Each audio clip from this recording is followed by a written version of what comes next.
আসসালামু আলাইকুম। আশা করছি সবাই ভালো আছেন। তো আজকে ভিডিওটি শুরু করছি সকাল থেকে। আজকে মাশাআল্লাহ অনেক সুন্দর একটা রোদ উঠেছে। তো গতকালকে আর কাপড় ধোয়া হয়নি। তো গতকালের আর আজকের দুদিনের মিলে হচ্ছে একটু বেশি কাপড় হয়ে গেছে। তো দুদিনেরটা হচ্ছে আজকে একটু আগে সবার আগে কাপড়গুলো ধুয়ে একটু ছাদে দিয়ে নিচ্ছি, যাতে করে একটু ভালো একটা রোদ উঠেছে যাতে শুকিয়ে যায়।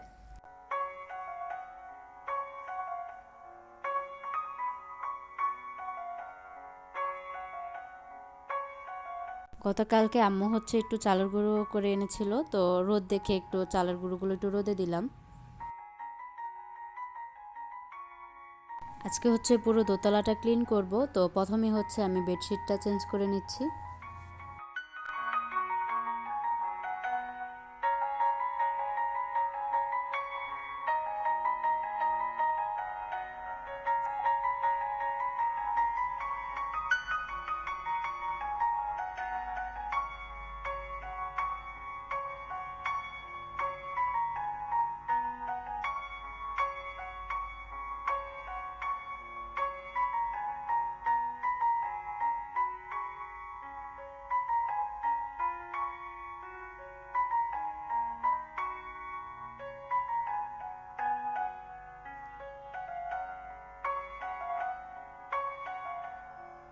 তো বেডরুমগুলো গুছিয়ে এখন আমি একটু গাছে পানি দিয়ে নিচ্ছি।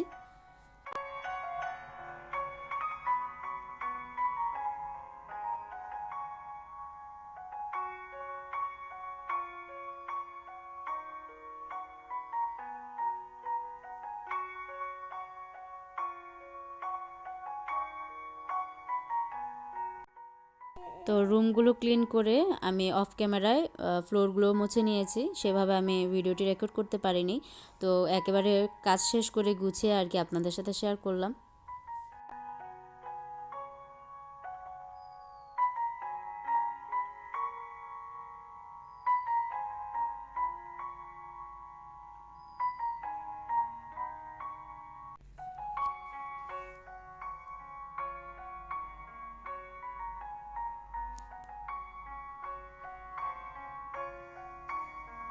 তাই কি যে কোনো কিছু একটু পরিষ্কার করলে, একটু গুছিয়ে রাখলে দেখতে, বসতে সব কিছুতেই ভালো লাগে। তো এখন হচ্ছে আমার মানে পুরোটা কাজ করতে একটু সবারই যে কোনো কিছু করতে একটু কষ্ট হয়, কিন্তু করার পরে দেখতে, বসতে খুবই কিন্তু ভালো লাগে।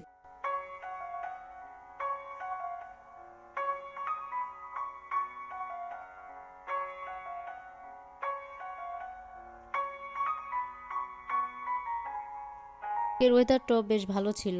দেখবেন শীতকালে ওয়েদারটা ভালো থাকলে রোদটা একটু ভালোভাবে উঠলে কিন্তু খুব ভালো লাগে কাজ করতে, যে কোনো কিছু করতে ভালো লাগে, অলসতা লাগে না।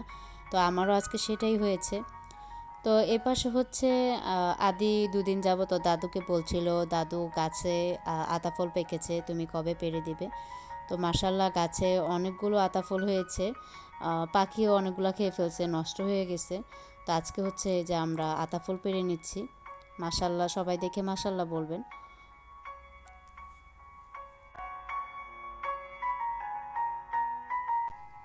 তো এই গাছে তো অনেকগুলোই হয়েছে, কিন্তু আমরা সবগুলো নিব না। এই যে এটা একটু কালার এসেছে, তো একটা নিয়ে নিলাম। তো আরও কটা একটু কালার এসেছে, ওগুলো নিয়ে নিচ্ছি। আর অনেকগুলো আছে এখনও সাইজে ছোট, দেখতো মানে একেবারে শক্ত সবুজ, এখনও পাড়ার মতো হয়নি। তো ওগুলো গাছেই রেখে যাচ্ছি। যেগুলো আর কি কালার হয়েছে, একটু পাকা পাকা হয়েছে, সেগুলো আমরা নিয়ে নিচ্ছি।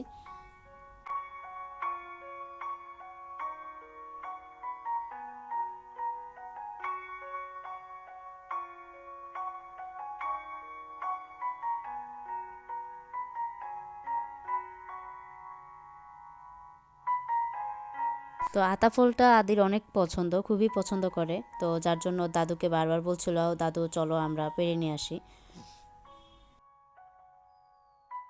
সকালবেলা যে চালের গুঁড়োটা রোদে দিয়েছিলাম সেটা এখন একটু চেলে নিচ্ছি। তো সব সময় আম্মা আর কি চালের গুঁড়ো করে ফ্রিজে রেখে দেয়, হঠাৎ করে যদি আমরা কিছু বানাই আর কি, তখন একটু চালের গুঁড়োটা ইউজ করি। তো এখন আমার চেলে নিলাম আমি চালের গুঁড়োটা। তো আজকে হচ্ছে আমি একটু চিকেন অন্থন বানাবো। তো এপাশে হচ্ছে অন্থনের ডোটা রেডি করে নিচ্ছি।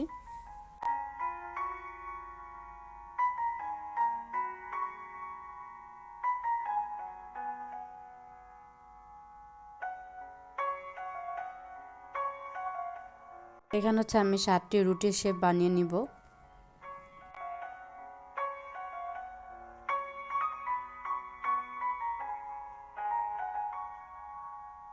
তো এই পাশে হচ্ছে আমি একটা পটের ঢাকনা দিয়ে রুটি শেপে কেটে নিয়েছি। আপনারা চাইলে গ্লাস বা বাটির শেপে নিয়ে যেরকম সাইজের চান ছোট বড় করে সাইজে নিয়ে নিতে পারেন।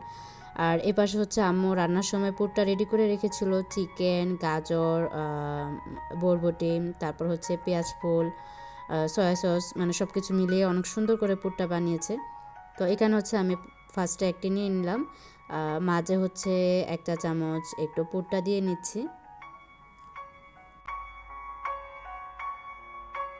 তো আমার ভিডিওটি যারা দেখছেন অবশ্যই একটি লাইক দিয়ে পুরো ভিডিওটি কন্টিনিউ করবেন, কারণ আপনাদের একটি লাইক আমার ভিডিওটি আরও অনেকের কাছে পৌঁছে দিতে সাহায্য করবে। আর যারা আমার চ্যানেলটি আজকে নতুন ভিজিট করছেন, যদি আমার ভিডিওর কোনো অংশ আপনাদের কাছে ভালো লাগে তাহলে সাবস্ক্রাইব করে পাশে থাকা বেল অপশনটি প্রেস করে অল অপশনে ক্লিক করে দিবেন। তাহলে আমার ভিডিও ছাড়ার সাথে সাথে নোটিফিকেশন আপনার কাছে চলে যাবে।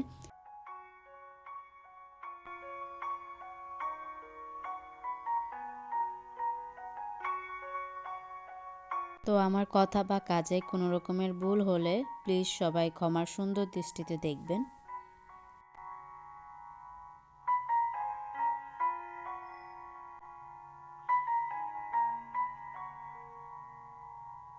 তো আমার রন্ধন রেডি। যদি আমার এই রেসিপিটা আপনাদের কাছে ভালো লাগে তাহলে অবশ্যই কমেন্ট করে জানাবেন।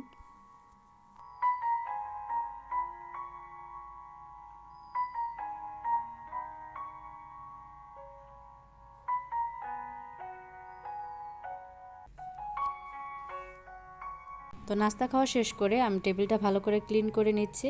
তো আজকের মতন ভিডিও এখানেই শেষ করছি। দেখা হবে ইনশাল্লাহ নেক্সট ভিডিওতে। এ পর্যন্ত সবাই সুস্থ থাকবেন, ভালো থাকবেন, আমার পরিবারের জন্য দোয়া করবেন। আপনাদের জন্য অসংখ্য দোয়ার ভালোবাসা রইল। আল্লাহ হাফেজ, আসসালামু আলাইকুম।